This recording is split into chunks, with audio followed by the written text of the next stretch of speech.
अस्सलाम वालेकुम dear students. आज हम टॉपिक स्टार्ट करने के लिए जा रहे हैं प्रोटीन सिंथेसिस। तो आज का जो हमारा टॉपिक है वो है आपके पास प्रोटीन सिंथेसिस।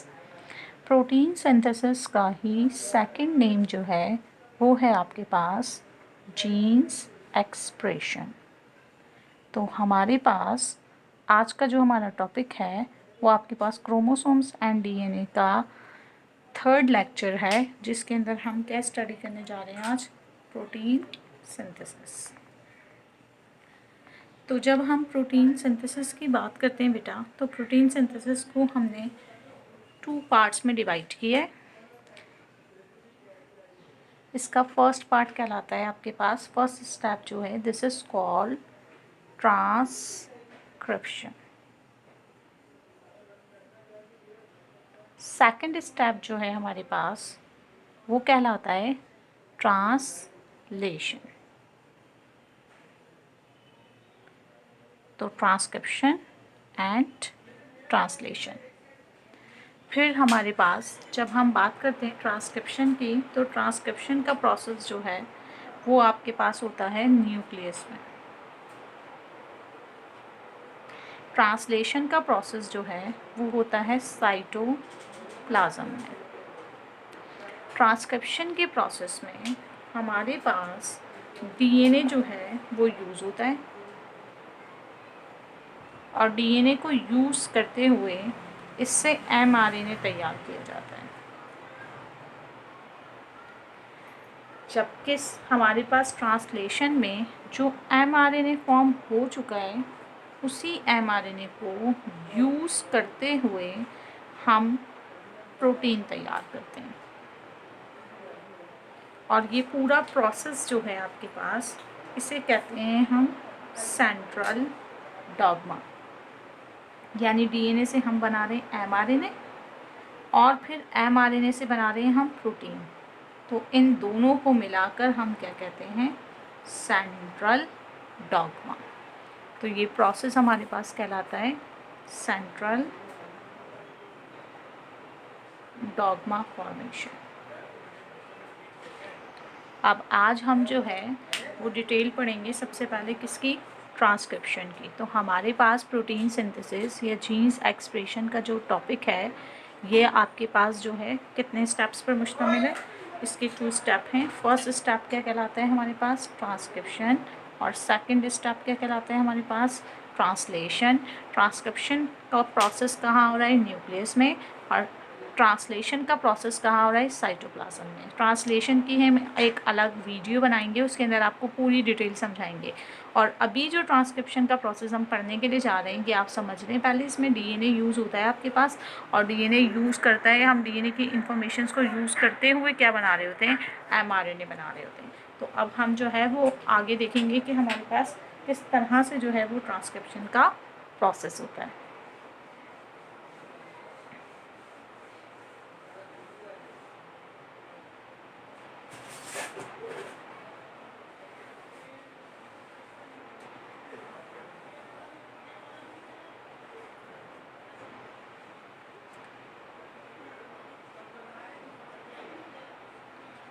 तो ट्रांसक्रिप्शन का जो प्रोसेस है हमारे पास,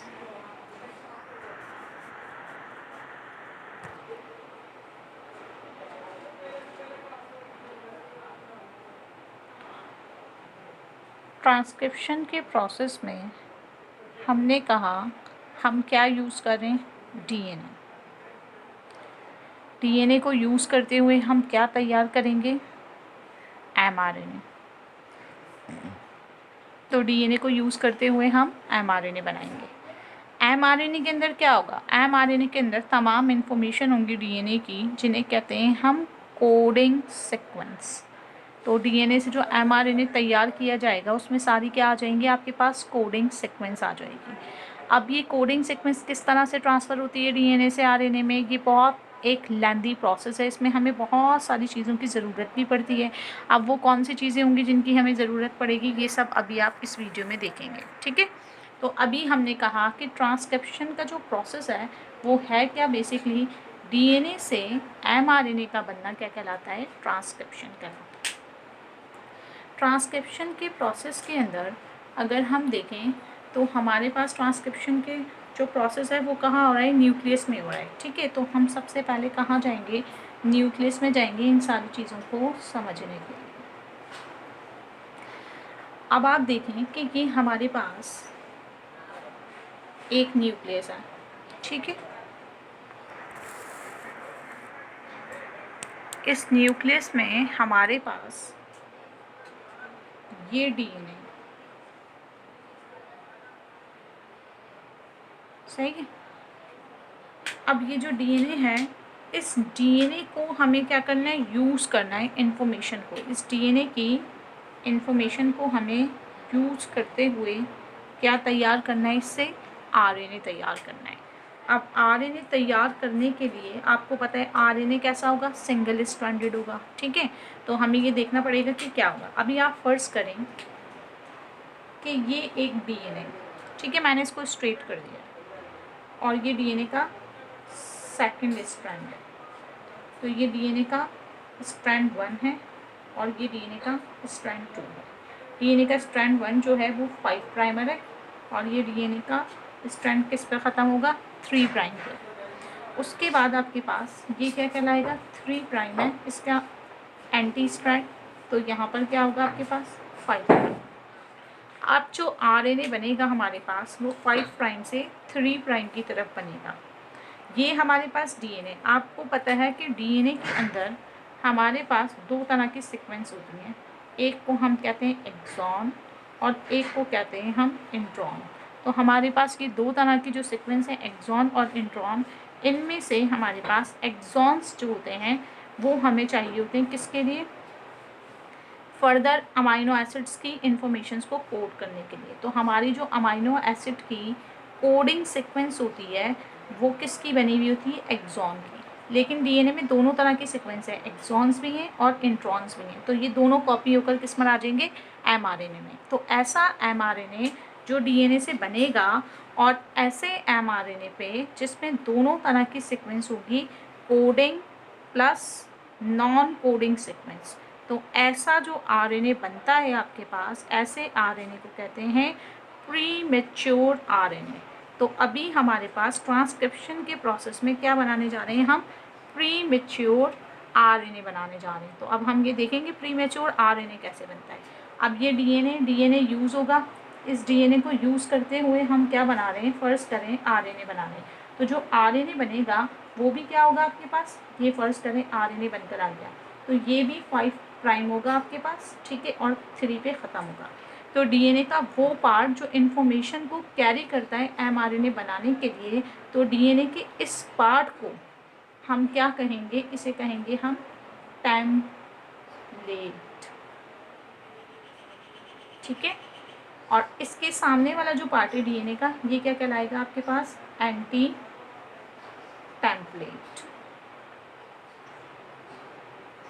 तो डीएनए का वो पार्ट जो यूज़ हो रहा है क्या बनाने के लिए, इस एमआरएनए को बनाने के लिए, ये पार्ट क्या कहलाता है, टेम्पलेट।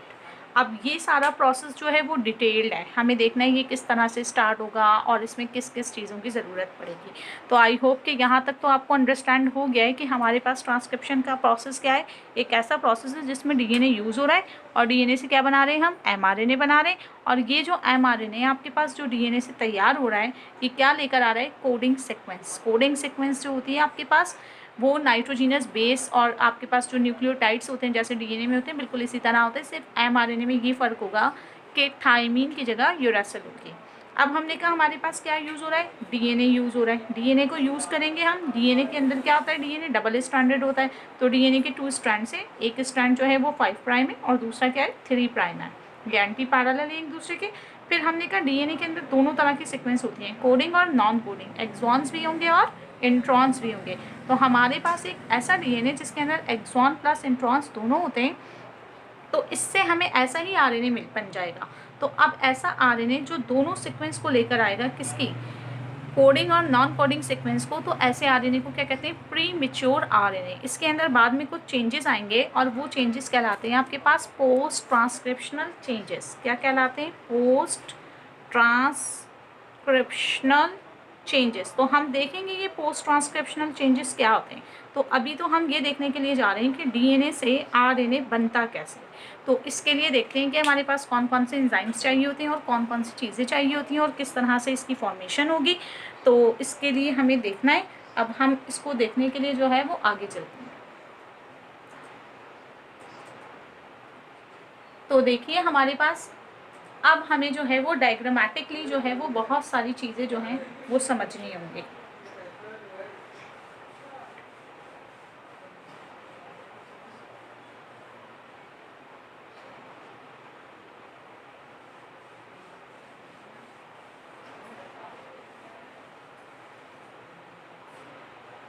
सबसे पहले तो हमें क्या क्या चीज़ें चाहिए ये आप देखें। हमारे पास अभी हमने कहा कि एक तो आपको क्या चाहिए, डीएनए चाहिए। पहले नंबर पर हमें क्या चाहिए, डीएनए चाहिए।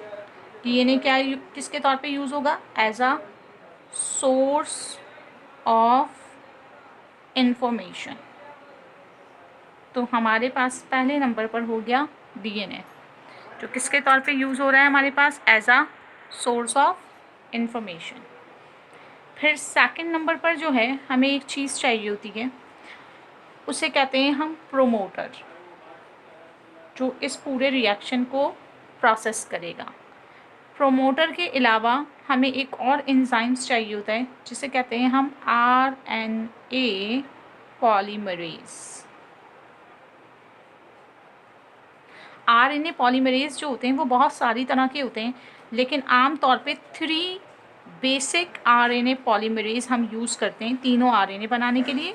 इसमें से आपके पास एक कहलाता है आरएनए पॉलीमरेज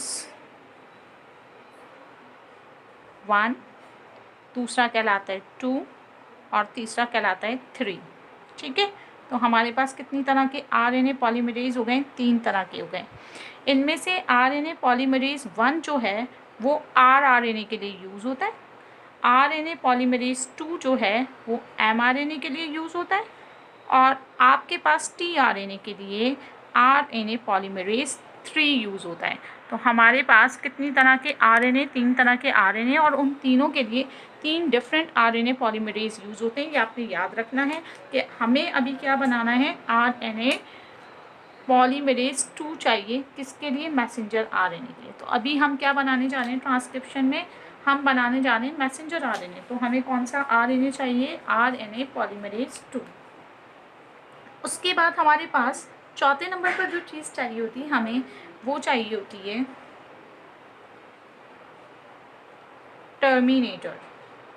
टर्मिनेटर वो होता है जब रिएक्शन स्टॉप हो जाता है तो हमारे पास स्टॉप कोडॉन्स होते हैं, ठीक है, जो आपके पास स्टॉप कोडॉन्स की सीक्वेंस फॉर्म करने के बाद डीएनए को सेपरेट कर देता है किससे, आरएनए से, और इस तरह आरएनए जो है वो राइबोसोम्स में चला जाता है। तो हमें क्या चाहिए होता है, टर्मिनेटर चाहिए होता है। टर्मिनेटर का ही एक और इम्पॉर्टेंट पार्ट होता है जिसे कहते हैं हम इनहिबिटर। तो इनहिबिटर जो है वो इस रिएक्शन को क्या करता है, स्टॉप करवाता है। तो हमें क्या चाहिए होगा, फिर इनहिबिटर चाहिए होगा। तो अब हमारे पास जो है ये आपके पास चीज़ें हैं कौन कौन सी, डीएनए। डीएनए के अंदर आपके पास क्या है, सोर्स ऑफ इन्फॉर्मेशन है जिनको हम यूज़ करते हुए क्या बनाएंगे, आरएनए बनाएंगे। तो डीएनए की वो जो सीक्वेंस है जो सोर्स ऑफ इन्फॉर्मेशन के तौर पर यूज़ होगी, मैंने अभी बताया कि ये भी आपके पास 2 तरह की होती हैं, ठीक है, एक एक्सॉन होती है और दूसरी कौन सी होगी आपके पास, इंट्रॉन होगी। तो आपने याद रखना है डीएनए के अंदर हमारे पास 2 तरह की सीक्वेंस है, एक एक्सॉन है और दूसरी इंट्रॉन है। एक कोडिंग सीक्वेंस है और एक नॉन कोडिंग सीक्वेंस है। लेकिन जब आरएनए बनेगा तो आरएनए हमारे पास दोनों सीक्वेंस लेकर आएगा, एक्सॉन भी लाएगा, इंट्रॉन भी लाएगा, यानी कोडिंग और नॉन कोडिंग दोनों सीक्वेंस लेकर आएगा। तो अब आप देखिए कि पहले नंबर पे आपके पास क्या हो गया, सोर्स ऑफ इन्फॉर्मेशन यानी डीएनए, सेकंड नंबर पर प्रमोटर हो गया, तीसरे नंबर पर आरएनए पॉलीमरेज, चौथे नंबर पर टर्मिनेटर और पांचवें नंबर पर क्या हो गया आपके पास, इनहिबिटर हो गया। तो अब हमें देखना है कि जो है हमारे पास प्रोमोटर जो है वो किस तरह से एक्ट करता है, ठीक है, इनहिबिटर किस तरह से एक्ट करता है और किस तरह जो है वो डीएनए आपके पास यूज़ होगा और उसकी सीक्वेंस बनेंगे। तो अब हम आगे चलते हैं।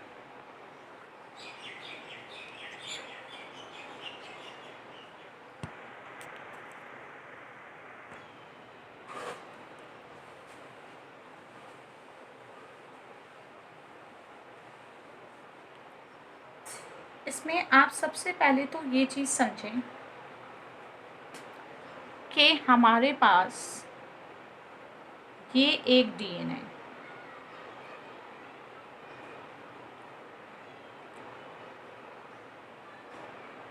ठीक है।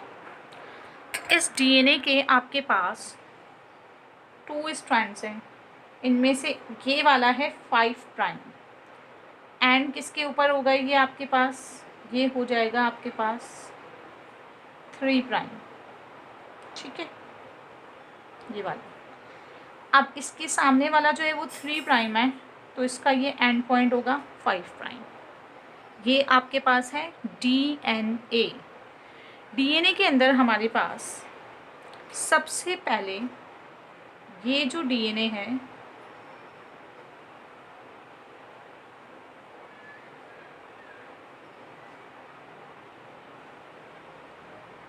ये आपके पास आ गया डीएनए। ये डीएनए अभी तक तो क्या था आपके पास, एज इट इज़ था, ठीक है। अब इस डीएनए के ऊपर आकर एक एंजाइम लग जाता है, ठीक है। इस एंजाइम को कहते हैं हम आरएनए पॉलीमरेज। क्या कहते हैं हम इसे, आरएनए पॉलीमरेज। ये आरएनए पॉलीमरेज क्योंकि एमआरएनए बनाने जा रहा है, इसलिए ये कहलाएगा आरएनए पॉलीमरेज 2। जैसे ही एंजाइम लगेगा तो यहाँ से आपके पास डीएनए ओपन हो जाएगा, ठीक है। और डीएनए ओपन होकर डीएनए का ये सारा पार्ट जो है आपके पास किसके लिए यूज़ होगा, इन्फॉर्मेशंस को कोड करने के लिए, और बाकी पार्ट डीएनए का एज इट इज़ सील ही रहेगा, ठीक है। तो ये हो गया आपके पास आरएनए पॉलीमरेज। इसके ऊपर आपके पास क्या लग गया है, ये डीएनए के ऊपर लग गया है। अब अगर मैं इस आरएनए पॉलीमरेज को दिखाऊं तो आरएनए पॉलीमरेज के 3 पार्ट्स होते हैं। एक पार्ट कहलाता है आपके पास एक्टिवेटर, दूसरा पार्ट कहलाता है हमारे पास मेडिएटर, और थर्ड पार्ट कहलाता है इनहिबिटर। तो आपके पास कितने पार्ट्स हो गए, 3 पार्ट्स हो गए, एक्टिवेटर, मेडिएटर, इनहिबिटर। अभी आरएनए पॉलीमरेज जो है जैसे ही ये सिग्नल क्रॉस करेगा तो यहाँ पर कौन सा पार्ट स्टार्ट हो जाएगा आपके पास, एक्टिवेटर, ठीक है। एक्टिवेटर वाला जो पार्ट है जब ये सिग्नल देगा तो आपके पास डीएनए के दरमियान में जो ये नाइट्रोजिनस बेसिस थी इनकी बॉन्डिंग ब्रेक हो गई है और डीएनए क्या हो गया है, अनवाइंड हो गया है आपके पास, ठीक है, यानी खुल गया है, ओपन हो गया है, ताकि आरएनए क्या हो सके, इसके साथ अटैच हो सके। तो जो अभी फर्स्ट टाइम काम कर रहा है वो कौन सा वाला पार्ट काम कर रहा है, एक्टिवेटर। एक्टिवेटर जो है आपके पास, इसके नतीजे में डीएनए की बॉन्डिंग्स क्या हो गई, ये सेपरेट। अब देखें डीएनए के अंदर क्या प्रेजेंट होते हैं, डीएनए के अंदर प्रेजेंट्स होते हैं आपके पास न्यूक्लियोटाइड्स। तो डिफरेंट न्यूक्लियोटाइड्स होते हैं, इन न्यूक्लियोटाइड्स को असेंबल करके लेकर आना है और आकर कहाँ लगाना है हमारे पास, वो आपको लगाना है डीएनए के सामने। तो ये हमारे पास न्यूक्लियस के अंदर फर्ज करें ये न्यूक्लियोटाइड्स हैं, इसमें डीएनए के न्यूक्लियोटाइड्स भी हैं और इसमें आरएनए के न्यूक्लियोटाइड्स भी हैं। डीएनए के न्यूक्लियोटाइड्स के अंदर यूरेसिल की जगह थायमीन होगा और आरएनए के न्यूक्लियोटाइड्स में यूरेसिल प्रेजेंट होगा थायमीन की जगह। अब हमारे पास जैसे ही ये एक्शन स्टार्ट होता है तो यहाँ पर आपके पास जो प्रोमोटर होता है वो आपके पास स्मॉल सीक्वेंस होती है डीएनए की, ठीक है, जो बाइंडिंग साइट्स प्रोवाइड करती है, और ये binding sites 5 prime to 3 prime होंगी, ठीक है। तो ये जो आपके पास प्रोमोटर वाला पार्ट है ये एक्टिव हो गया है, ठीक है। इसी प्रोमोटर वाले पार्ट को हम क्या कह रहे हैं, एक्टिवेटर कह रहे हैं। ये एक्टिवेटर जो है ये पर्टिकुलर सीक्वेंस है, ठीक है, जो क्या प्रोड्यूस करती है, वैसे डीएनए के ऊपर आरएनए के ऊपर एयूजी प्रोड्यूस करवाएगी। अब ये पहला न्यूक्लियोटाइड है, ये जाएगा और यहाँ जाकर अटैच हो जाएगा। इसके लिए भी हमें एंजाइम्स चाहिए होते हैं। इस एंजाइम का नाम होता है ट्रांसफरेज। ये ट्रांसफरेज क्या करता है आपके पास, ट्रांसफ़र करता है किसको, न्यूक्लियोटाइड्स को, और इस तरह डीएनए से क्या बनना शुरू हो गया आपके पास, आरएनए बनना शुरू हो गया। अब हमारे पास ये जो आरएनए फॉर्म हो रहा है ये डीएनए के पैरेलल हो रहा है। तो आपने याद रखना है डीएनए का ये जो पार्ट है, ठीक है, जो यूज़ हो रहा है आरएनए बनाने के लिए, इस पार्ट को कहते हैं हम टेम्पलेट। और फिर इसके सामने जो ये पार्ट बन रहा है, ठीक है, ये क्या बन रहा है, ये mRNA बन रहा है। तो डीएनए का ये जो नीचे वाला पार्ट है ये क्या कहलाएगा, ये कहलाएगा एंटी टेम्पलेट। क्या कहलाएगा ये आपके पास, एंटी टेम्पलेट कहलाएगा। अब हमारे पास ये mRNA बन गया है। जब mRNA फुल फॉर्म होता रहता है तो कौन सा पार्ट एक्टिव होता है, मेडिएटर। अब जब RNA फॉर्म हो गया, लिटिल बिट ख़त्म होने वाला है, तो यहाँ पर एक और पार्ट जो है वो एक्टिव हो जाएगा। This is called the inhibitor. Inhibitor ही को हम टर्मिनेटर फैक्टर भी कहते हैं। तो यहाँ पर कौन सा पार्ट एक्टिव हो जाएगा, टर्मिनेटर। और टर्मिनेटर क्या करेगा, आपके पास फर्दर जो है वो mRNA की फॉर्मेशन को रोक देगा और अब mRNA को सेपरेट कर देगा, किससे, डीएनए से। तो इसका काम क्या है, सेपरेशन है, separation of mRNA from DNA. तो ये mRNA को सेपरेट कर देगा, किससे, डीएनए से। तो अब आपके पास किसकी फॉर्मेशन हो गई है, mRNA की फॉर्मेशन हो गई है। अब देखें जो mRNA फॉर्म होकर आया है वो सिंगल स्ट्रैंडेड है। ये जो सिंगल स्ट्रैंडेड आपके पास mRNA फॉर्म हुआ है, इस mRNA के अंदर ये भी क्या होगा, 5 प्राइम टू 3 प्राइम डीएनए की तरह। अब ये mRNA जो है, इस mRNA के अंदर दोनों तरह की सीक्वेंस हैं। कौन सी, कोडिंग और नॉन कोडिंग सीक्वेंस। तो अब हमें mRNA के ऊपर काम करना है। इस RNA को, जो कि ट्रांसक्रिप्शन के फ़ौरन बाद बनकर आता है, और वो किसके साथ होता है, एक्सॉन प्लस इंट्रॉन। तो ऐसे RNA को क्या कहते हैं हम, प्री मेच्योर RNA कहते हैं। तो ऐसे RNA को क्या कहते हैं हम, प्री मेच्योर RNA। अब इस प्री मेच्योर mRNA को जो है वो हमें क्या करना है, ब्रेक करना है। और इसमें से क्या करना है, हमें सिर्फ और सिर्फ एक्सॉन चाहिए, इंट्रॉन को निकालना है। क्योंकि जब हम इससे ट्रांसलेशन करेंगे तो ट्रांसलेशन के वक्त बीच बीच में जो आपके पास सीक्वेंस होगी वो सारी की सारी सीक्वेंस क्या हो जाएगी, ब्रेक हो जाएगी। तो इसलिए अब हमें इसे क्या करना है, ब्रेक करना है। अब इसमें कौन से चेंजेस आएंगे, पोस्ट ट्रांसक्रिप्शनल चेंजेस। तो अब हम देखते हैं mRNA जो है उसमें पोस्ट ट्रांसक्रिप्शनल चेंजेस कैसे आते हैं।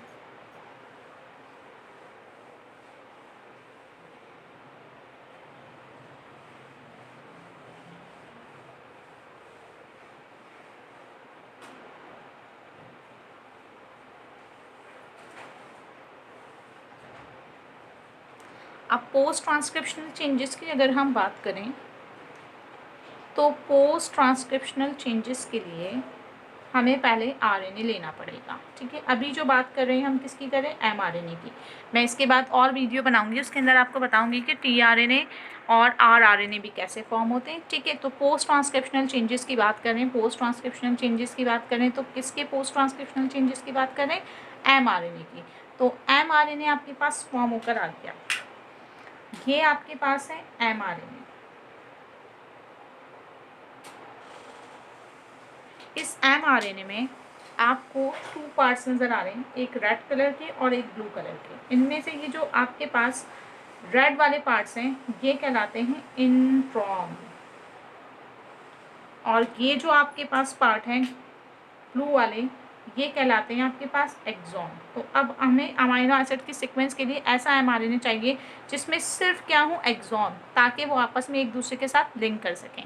तो अब क्या होगा, आपके पास एक एंजाइम आता है, उस एंजाइम का नाम होता है RNA स्प्लाइसर। तो RNA स्प्लाइसर क्या करेगा, इसे ब्रेक कर देगा, और जब ब्रेक कर देगा तो हमारे पास RNA ब्रेक हो गया, इसके ब्लू वाले पार्ट अलग हो गए हैं और इसके रेड वाले पार्ट अलग हो गए हैं। अब हमारे पास एक और एंजाइम आएगा, ये पहला एंजाइम था RNA स्प्लाइसर। सेकेंड एंजाइम जो होगा वो कहलाएगा RNA लाइगेज। RNA लाइगेज क्या करेगा, अब इन RNA को ज्वाइंट करेगा, ठीक है। कौन से पार्ट्स को, जो कौन से हैं आपके पास, एक्सॉन। तो अब सारे एक्सॉन को लेगा और इन सबको आपस में जोड़ देगा, ठीक है। तो ये आपके पास आ गए सारे एक्सॉन। अब ये जितने भी एक्सॉन हैं उन सब को RNA इस लाइगेज ने जोड़ दिया है। जब RNA लाइगेज से ये जुड़ गए तो अब फिर दोबारा आपके पास सिंगल स्ट्रैंडेड mRNA बन गया, लेकिन ये mRNA जो है ये अब आपके पास मैच्योर RNA कहलाएगा, ठीक है। और इसे हम स्मॉल RNA भी कहते हैं। क्यों? इसे आपने अक्सर सुना होगा sRNA भी कहा जाता है। S का मतलब होता है स्मॉल RNA। ये स्मॉल RNA जो है इसके अंदर सिर्फ वो सीक्वेंस है जो इन्फॉर्मेशन को कोड कर सकती हैं। तो अब आपके पास सही RNA बना है जो सिर्फ किसके साथ है, कोडिंग सीक्वेंस के साथ है, और ये अमाइनो एसिड्स के सीक्वेंस को क्या करेगा, कोड करेगा। अब आपके पास ये हो गए 3 स्टेप्स। इन 3 स्टेप्स के बाद अब आ जाइए 4 स्टेप्स की तरफ। सॉरी, ये 2 स्टेप्स हुए, 3rd स्टेप की तरफ आ जाए। 3rd स्टेप में क्या होगा, अब ये RNA तो आपके पास फॉर्म हो गया। ये RNA अगर आप देखें तो ये पहले के मुकाबले में कैसा है, छोटा है। अभी भी ये क्या है, 5 प्राइम टू 3 प्राइम, ठीक है। अब आपके पास यहाँ से जो है यहाँ तक की इन्फॉर्मेशंस हैं RNA के ऊपर। ये mRNA जो इन्फॉर्मेशन लेकर जाएगा, अब इनके अंदर किसी किस्म का कोई गैप नहीं है, ठीक है। तो आपके पास पॉलीपेप्टाइड चेन जो है वो डायरेक्टली देखें 1 2 3, ये एक नाइट्रोजीनस बेस हो गई, फिर ये नाइट्रोजीनस बेसिस के कोड्स लगे हुए हैं, ठीक है। ये नाइट्रोजीनस बेसिस जो हैं, अब अगर इनके दरमियान में एक्सॉन होते तो ये इन्फॉर्मेशंस में पॉलीपेप्टाइड चेन में बीच बीच में गैप आता, लेकिन क्योंकि इसमें सिर्फ कोडिंग सीक्वेंस है तो सिर्फ कोडिंग सीक्वेंस के साथ RNA, तो अब ये इन्फॉर्मेशंस को ईजिली क्या कर सकता है, ट्रांसफ़र कर सकता है। इसलिए अब ये कौन सा RNA हो गया है, ये मैच्योर RNA हो गया। जब मैच्योर RNA फॉर्म हो गया आपके पास, अब ये RNA राइबोसोम्स में जाएगा। अब ये राइबोसोम्स में जाएगा तो राइबोसोम्स में जाने के लिए इसको साइटोप्लाज्म से गुजरना है। तो साइटोप्लाज्म में फ्री रेडिकल्स होते हैं, ठीक है, जिसमें आपके पास मिथाइल होते हैं और डिफरेंट किस्म के आइंस होते हैं। मिथाइलेशन का प्रोसेस हो सकता है, फॉस्फोराइलेशन का प्रोसेस हो सकता है। ये इस RNA को डैमेज कर सकते हैं। तो अब हमें क्या करना है, RNA को डैमेज होने से बचाना है। तो डैमेज होने से बचाने के लिए हमें RNA को क्या करनी पड़ेगी, प्रोटेक्शन देनी पड़ेगी। प्रोटेक्शन देने के लिए ये mRNA, तो अब हम क्या करते हैं, mRNA के आगे एक प्रोटीन आकर लग जाती है। These are called the guanosine triphosphate, इन्हें कहते हैं GTP। ये जो GTP प्रोटीन्स होती हैं ये इसके हेड आगे आके लग जाती हैं, एंटीरियर साइड पर लग जाती हैं। तो हम कहते हैं एंटीरियर साइड पर हमेशा क्या होता है, हेड, तो इसलिए हम इसे क्या कहते हैं, हेड कहते हैं। इसी तरह हमारे पास mRNA के लास्ट में आकर भी आपके पास एडेनिन्स की बहुत सारी बेसिस अटैच हो जाती हैं, ठीक है। जब बहुत सारी बेसिस अटैच हो जाती हैं तो ये क्या करती हैं, आपके पास ये बनाती हैं पॉली ए। पॉली का मतलब हो गया बहुत सारे और ए का मतलब हो गया एडेनिन, तो इसे क्या कहते हैं, पॉली ए। क्योंकि ये पोस्टीरियर साइड पर लगती हैं इसलिए हम इसे क्या कहते हैं, पॉली ए टेल। तो ये हो गई RNA की टेल किसकी, और ये हो गया आपके पास mRNA का सीक्वेंस। तो mRNA कितनी चीज़ों के साथ होता है, 2 चीज़ों के साथ। एक क्या होता है आपके पास, हेड, और दूसरा क्या होता है, टेल। तो हेड और टेल दोनों के मिलने से क्या बन जाता है आपके पास, प्रोटेक्शन। अब ये mRNA बिल्कुल तैयार है यहाँ से कहाँ जाने के लिए, साइटोप्लाज्म में जाने के लिए। तो इस तरह साइटोप्लाज्म में जाएगा ये और फिर वहाँ जाकर राइबोसोम्स के साथ अटैच हो जाएगा। और इसके ऊपर सारी क्या लगी हुई है, यहाँ पर कोडिंग सीक्वेंस लगी हुई है। अब ये सारी कोडिंग सीक्वेंस जो है वो यूज़ होंगी किसके लिए, अमाइनो एसिड्स को कोड करने के लिए, और इस तरह हमारे पास अमाइनो एसिड्स फॉर्म हो जाएंगे। तो अभी आपके पास जो ये टॉपिक है हमारा ये ख़त्म हो गया है किसके साथ, mRNA के साथ। तो अभी हमने ट्रांसक्रिप्शन में ये देखा कि DNA से mRNA कैसे बना है, mRNA बनाने के लिए किन चीज़ों की ज़रूरत पड़ी, फिर mRNA बनने के बाद उसमें क्या चेंजेस आएंगे, these are the post transcriptional changes. इसी तरह tRNA भी बनता है और rRNA भी बनता है। तो मैं अब अगली वीडियो जो है वो बताऊँगी आपको कि उसके अंदर rRNA कैसे बनेगा और उसके अंदर कौन से पोस्ट ट्रांसक्रिप्शनल चेंजेस आएंगे, और tRNA कैसे बनेगा और उसमें कौन से पोस्ट ट्रांसक्रिप्शनल चेंजेस आएंगे। उम्मीद करती हूँ आपको ये समझ आएगा, ठीक है। तो आज का टॉपिक यहीं तक रखते हैं। इसके बाद अगली वीडियो जो है वो किसके ऊपर होगी, mRNA, tRNA और rRNA के ऊपर, ठीक है। तो आज यहीं तक रखते हैं। Thank you so much. अल्लाह हाफिज़।